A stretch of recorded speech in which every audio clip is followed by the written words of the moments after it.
everybody. Welcome back to Mad Science Mondays. Today we are building a bridge for the gingerbread man. But just in case you don't know the story, I've brought two books. We have many gingerbread man, gingerbread baby stories. This is the book called The Gingerbread Man Loose at Christmas. And this book is titled The Gingerbread Doll, and there are so many more variations of the gingerbread man. So I'm going to tell you a really fast story. It's a little bit different from the stories that I've heard before.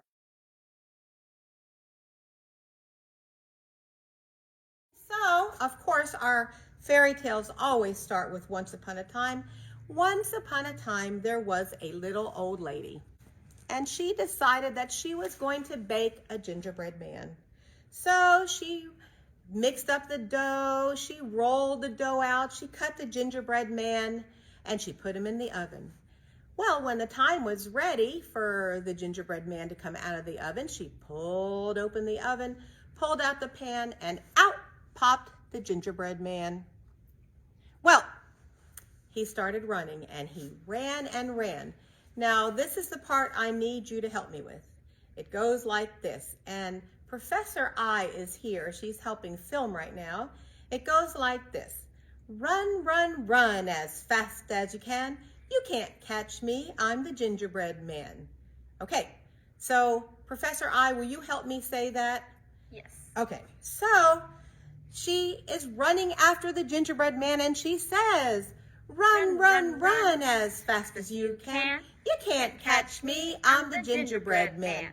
Well, a rabbit was hopping by and heard her yelling for the gingerbread man. Stop, stop, gingerbread man.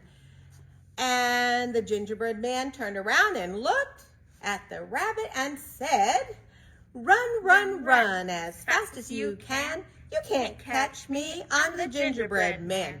Well, deep in the forest, there was a bear who heard all of the yelling and the screaming, and he decided to chase that gingerbread man. I'm making room for him here. So the old lady, the rabbit, and now the bear are chasing the gingerbread man, and he looks around, he laughs, and he says, run, run, run as fast as you can. You can't catch me. I'm the gingerbread man. Well, asleep in his den, the fox heard all that noise, and he decided, I'm not really going to chase him. But the gingerbread man came to the river. Well, as you know, cookies do not do very well when they get wet. And the fox, who is very smart, said, hey, gingerbread man, let me help you cross the river. Why don't you hop on my tail and I will swim across the water? So the gingerbread man did, hopped on his tail, and the fox began to swim. And then the fox said, why, gingerbread man, you might get wet. You better get on my back. Okay. So the gingerbread man hopped on the fox's back. And then the water was getting really, really deep, and it was starting to swirl around, and the gingerbread man said, gingerbread man, I think you better hop on my nose because I don't want you to get wet. So he hopped on his nose. The fox just put up his snout, opened his mouth, and clump. That was the end of the gingerbread man. Okay, that's pretty much how the stories always end. The gingerbread man ends up being outsmarted by the fox. So we thought today we could do something a little different. We decided that we would, instead of depending on the fox to help out the gingerbread man, we would try building a bridge. So I'm going to talk to you a little bit about bridge building, okay? And I'm going to show you some very famous bridges very quickly. So the first type of bridge you may have built yourself if you're trying to get over a puddle or a stream. You might have built a beam bridge, and a beam bridge is just something that's kind of flat that goes from one end to the other to get over a body of water. So let me show you a picture of a beam bridge. Now, this is just a log. Can you see that? That's a beam bridge. That's just a log going over a stream. And if you have good balance, I guess you could cross that log. If you don't have good balance, you might end up in the water. Okay, that's one kind of bridge. And then we have something called an arch bridge. And what I noticed, I looked up a bunch of bridges, and an arch is kind of a rounded shape. So let me show you an arch bridge. There are many, many bridges that use arches, which tells me that an arch must be pretty strong. So let me get an example. You can see an arch underneath of this bridge. This bridge is in Alaska. It's called the Hurricane Gulch Bridge, so it's a very famous bridge. And you can see that arch. The arch is this part here that looks like it's supporting the bridge. And let me show you another picture of an arch bridge. This is in the state of Nevada. It's the Mike O'Callahan Pat Tillman Memorial Bridge. And can you see the arch? Do you see it? So it's supporting that bridge, and it looks like it's anchored actually to the mountains on either side. Okay, so that's a pretty sturdy foundation. And remember last week we talked about foundations of buildings.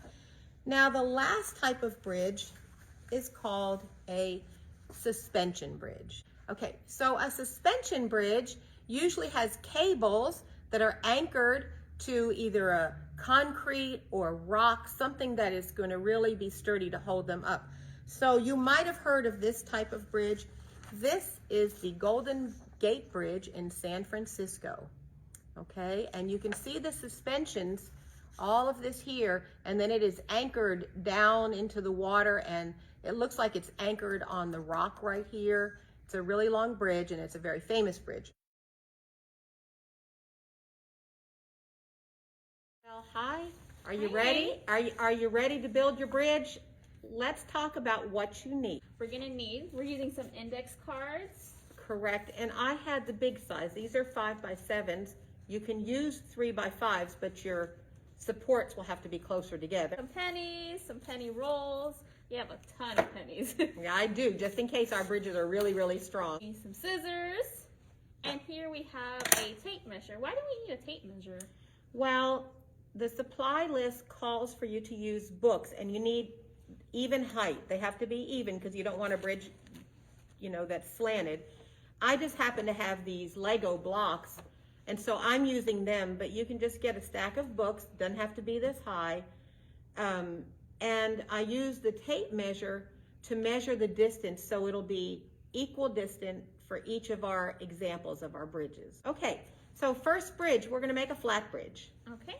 This is the simplest one. Our flat bridge here. Yep. All right. We're just gonna place it there. We don't have to even anchor it, I don't think. So, Professor I, Yes. how many pennies do you think this bridge can hold before it collapses? Okay, now each of those is a stack of 10. So I think it can't hold 10. You don't think it can hold 10? I'm gonna go with 5. Okay. I think 5 pennies. Okay, let's see. All right. There's 1. Uh-oh. 2, 3. Oh, do you see what's happening here? Not a very strong bridge. Don't want to cross a mountain gorge or anything on that bridge. 4. Oh, wow, you were right. I would have guessed at least 10. I would have guessed 10. I was close. I said 5 for pennies for our first bridge. So our next bridge, what we did, we cut out little pieces of the index card, and we're going to tape it so it can make an arch over this. Let's pretend this is a canyon here, and we're going to go across. So we're going to tape it so we can make an arch. Okay, so we want it to arch up like that, so you can tape that end. We don't want it too high because I don't think we can keep the pennies on it.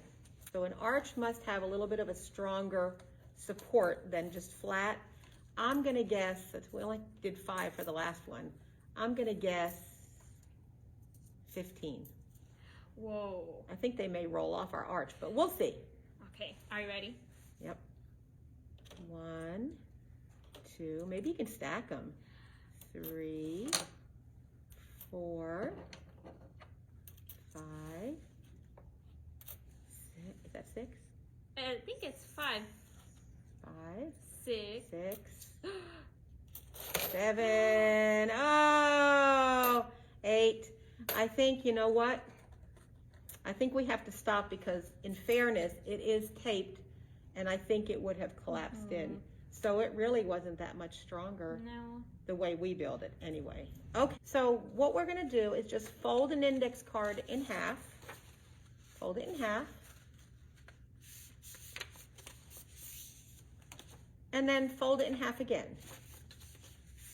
And it kind of will come together as a rectangle. You have to kind of rebend some of the folds. And we went ahead and taped it just so it would hold together. Okay, you want to try this one out? Let's see. Let's see what it can do. Try the one that's already made. Okay, so it's supported. We're not going to tape it. How does that feel to you? Does that feel? This feels really sturdy and strong. It does? I'm going to place my bet on this bridge, having the most pennies on it. Really? How many do you think? I'll go with 12 pennies. I'm going to say 50. Whoa. What do you guys think? So I think I'm going to put these, I wonder if we could, you said 12, so let's put a stack of 10 up there and see if it can hold it. I have 10 here. All right. Ready? Uh-huh. 10. Okay, let's try another stack of 10. Whoa, there's 20. 20. You said 50, Professor? Well, actually, I did say 50, but I have an easier way to do 50. What if we take these off and try a penny roll?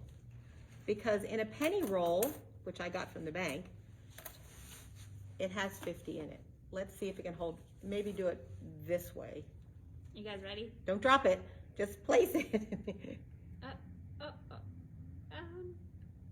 Whoa, wait a minute. What if we... Maybe we'll do it the long way, the horizontal. No, okay. So you did 20, so 50 was too many. So let's see if we do, let's put our 20 back up there. Okay. 1, 2, 3, 4, Here's 5, 10. 6, 7, 8, 9, 10. Here's another 10. Okay, so there's 10. We're going to try another 10. Okay. 30 pennies. Well, it's holding more than 12 for sure. But not as many as 50. Now maybe if we did it, there's 30, but it is wiggling a little bit. You want to try? I don't know if 40? I would want to cross a canyon with a wiggly bridge. All right. Is that 40? Yes. Let's see 40. Ooh, I think it's gonna wiggle. Oh. Whoa. Okay, it didn't do 50 for us before. You want to try it again? Maybe it didn't like... Oh! Okay, I think we're done with that. 40. 40. Okay, so 40 for the rectangular bridge, which is kind of like a beam. And also, it could have lost a little bit of its balance. But anyway, that seems to have more strength. Now, our last bridge that we built is a corrugated bridge. And if you think of a box from Amazon, if you ever look at the way a box is made, it has a lot of little corrugated sections in it. And that must give it some strength, would be my guess. So you want to show them how to fold a bridge? This one's ready, and we'll put it up here. And Professor I will show you just, it's so easy. It's just a fan fold. Yeah. To make it kind of corrugated, that's what I would call it. Just fold in and then out. You ever made a fan in school? Yeah. Paper? Yeah. Same thing. Folding. You know what I wonder? I wonder if we had used the littler index cards, if they would be stronger or weaker than the big ones. I don't know. If you guys use smaller index cards, maybe let us know. Yeah. Okay. So Okay. this is how you fold it. Really easy. Now, I am going to guess that this is going to be strong. I also think it's going to be really hard. I guess you could just place pennies in the little folds, or we could start out with a penny roll. Okay. What do you think? I think let's start with the penny roll. And if it collapses, We know it's too heavy. Okay. It'd just be easier to balance it. Okay. There's 50. Whoa. Okay, it's already held 50. Our other bridges didn't hold that Wow. much. Now, what if we had, okay, you want to try another 50? Yes. I'm There's pretty 50. confident in our bridge. You are? Yes. It's not even bending, is it? Nope. And we're not dropping it. Okay, now here would be the problem. We could either turn these this way. So there's 100 pennies right there. That's 100. What if we tried another roll? 100 pennies plus 50 would be 150 pennies? unbelievable. Do you think it can hold 150 pennies? I do. Let's see what happens if I put it on this side. Might bounce better. Whoa. I can't believe that. I actually am very surprised. Okay, there's 150 pennies. You want to try another 50? 150 plus 50 is 200 pennies. Good job, Professor I. That seems too crazy. 200 pennies. 200 pennies. Let's see. Whoa. Nothing is happening to our bridge. What if we put a penny roll in the middle? So there's 200 pennies. That is way stronger than anything that we've built so far. Would you cross this bridge? I might. I don't like heights very much, but I might. Do you think our gingerbread man would cross this bridge? I think he would be safe if he had this bridge. Okay. I'm going to add my last penny roll here. Put it in the middle. That is 250. Is there not another penny roll? You know what we do have? Okay. This is a quarter roll, way heavier than pennies. Yeah. A lot more money too, because these are each 50 cents. Do we want to try a quarter roll and see if it can hold up? Do you want to? You we adding it here, or do we want it this separate one? I want to add it. Okay, let me make some space here. So there's 250 pennies. Actually, a quarter roll is worth $10, in case you don't know that. We have a lot of money here. It in has this fridge. 40 quarters in it, and quarters are pretty heavy. Okay, I'll let you do the honors. Whoa, guys. Let's it's see, really what do you heavy. think? What do you think? Can it do it? Can I hold up the quarters? Oh my gosh. Amazing. I think we could keep going. I think so. That is a lot. This is a very strong bridge. Gingerbread Man would be smart to use this bridge. There he is. Okay, everybody, try your own bridges. You might think of a different shape. These were just the shapes that we thought of, and thank you for tuning in. So you're engineers this week. Next week, I'm trying to think. Next week, it's going to be an art project, okay? It's going to be about pendulums. So tune in next week, and we'll always post our materials list on the Sunday before the Monday. And we'll see you next time, okay, at 4:30. Bye. Bye.